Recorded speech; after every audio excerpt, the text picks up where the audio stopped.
sur la finish line pour le coup du 555, c'est la moitié du mille, il y a quand même 8000 de dénivelé. Je suis avec quelqu'un que vous connaissez évidemment, Pierre Rolland, je ne sais plus combien d'années, il a arrêté sa carrière en 2022, mais il n'a pas arrêté de rouler. Pierre Rolland, tu es venu t'inscrire ici, tu ne connaissais pas les Viking Man, c'était plutôt gravel. Qu'est-ce que tu en as pensé ? Eh ben, j'en ai pensé que c'était une expérience de dingue. Tout simplement, c'est fou de rouler ici au Maroc sur une trace parfaite, entre guillemets. Hein. Forcément, c'est du gravel. Hein. Il y a un moment où il faut pousser, il y a des cailloux, il y a des pierres. Mais c'était dingue. Quand j'étais coureur, hein, je regardais les vidéos d'Axel, les Viking Man, et je me suis dit vraiment, je veux le faire, un Viking Man un jour. J'ai pas pris le temps de le faire tout de suite à l'arrêt de ma carrière parce que j'avais beaucoup d'occupations, beaucoup de projets. Et là, j'ai décidé de me recentrer un petit peu sur moi-même et de faire ce que j'ai envie. Et ce premier Viking Man, qui en appelle certainement à d'autres, fait partie de mes projets de vie désormais. Tu sais que le Viking Man, quand on y vient une fois, c'est presque pour la vie. Alors, c'est quelque chose que tu ne connaissais pas, c'est-à-dire rouler tout seul. Ou alors dans une échappée, tu as dû le faire. Sur de la piste, sans assistance, de nuit, tu te posais des questions avant. Forcément, moi j'étais un coureur cycliste professionnel avec tout un staff autour de moi, avec des gens qui me chouchoutaient, qui me faisaient tout, parce que nous on était dédiés à la performance. Là ici c'est complètement différent, hein, même s'il y a des points de contrôle, même s'il y a des choses organisées, de la sécurité, une balise GPS pour qu'on soit en sécurité. Quand j'ai crevé dans le premier chemin, il n'y a personne qui m'a aidé, hein. Ils avaient les mains dans les poches, ils me regardaient même en train de faire des bêtises parce que je réparais, je suis pas un expert, hein, je suis pas mécanicien, je bricole un peu comme monsieur tout le monde, et je voyais bien qu'ils me regardaient avec un peu de comment dire, De compassion en disant le pauvre il sait pas. il fait un peu de la crotte là, donc donc voilà, mais à aucun moment ils m'ont donné un conseil, voilà, débrouille-toi, c'est ça le Viking Man. Et les autres concurrents, bon, moi ce que je disais l'autre jour quand vous êtes partis, je disais beaucoup t'admires en tant qu'ancien coureur, etc. Mais je crois, et tu me l'as dit, que tu les admires tout autant. Bien sûr, le Viking Man, pour moi, c'est l'essence du cyclisme. C'est-à-dire, il y a une centaine d'années, voire un petit peu plus, les forçats de la route, comme on les appelait, ils se débrouillaient tout seuls. Ils s'arrêtaient, remplir les bidons dans les fontaines, réparer, ressouder un cadre chez le soudeur.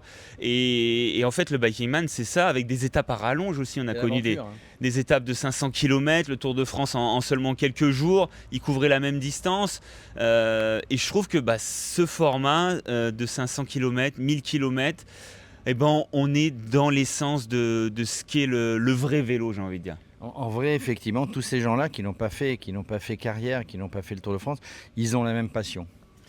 Oui, ils ont la même passion, et puis surtout, c'est des machines. C'est des machines pour les premiers, et puis jusqu'au dernier. C'est des coureurs, des personnes qui viennent rechercher quelque chose au fond d'eux, quelque chose de particulier qu'on peut retrouver seulement dans l'ultra distance, aussi bien à vélo qu'on pense forcément à d'autres gros événements, le trail, l'UTMB.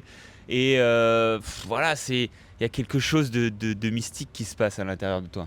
Alors tu termines second dans un temps en dessous des 24 heures, je crois, à peu de choses près. Il y en a un devant, le Marocain, et tu m'as dit, je n'ai jamais roulé aussi vite.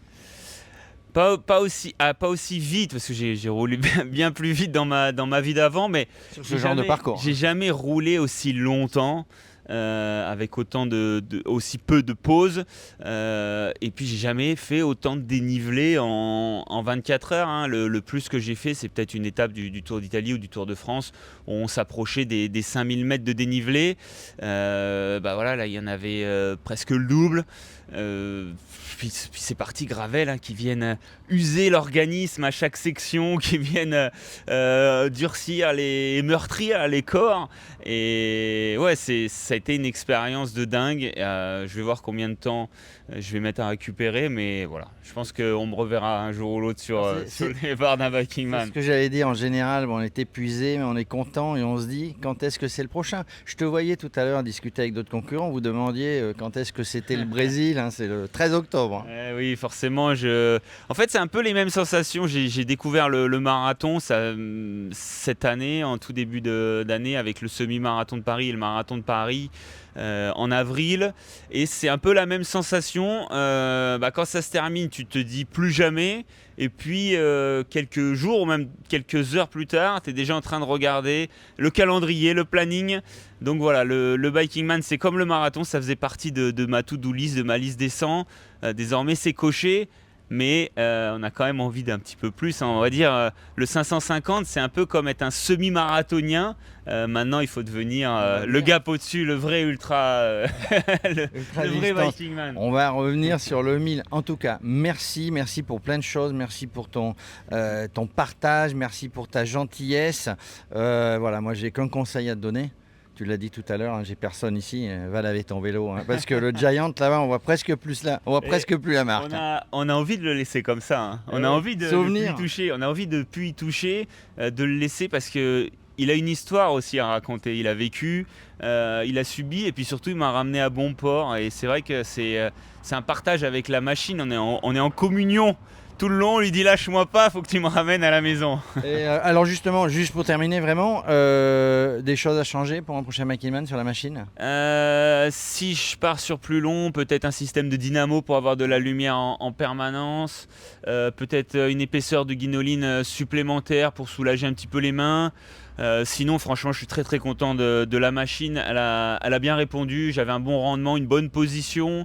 Mais voilà, des petites choses à améliorer ou à changer, on va dire, selon le parcours qui sera proposé. Bon, tu sais, merci. Tu sais qu'on a 2 points communs. Moi, je fais pas les Viking Man, évidemment. Je fais 7 km tous les 3 mois avec mon vélo assistance électrique. On a tous les deux un Giant et j'en suis très content. Toi aussi. Et une pompe Zéphal. Voilà, c'est notre point commun. Ça s'arrête là. Merci Pierre. Merci et à bientôt.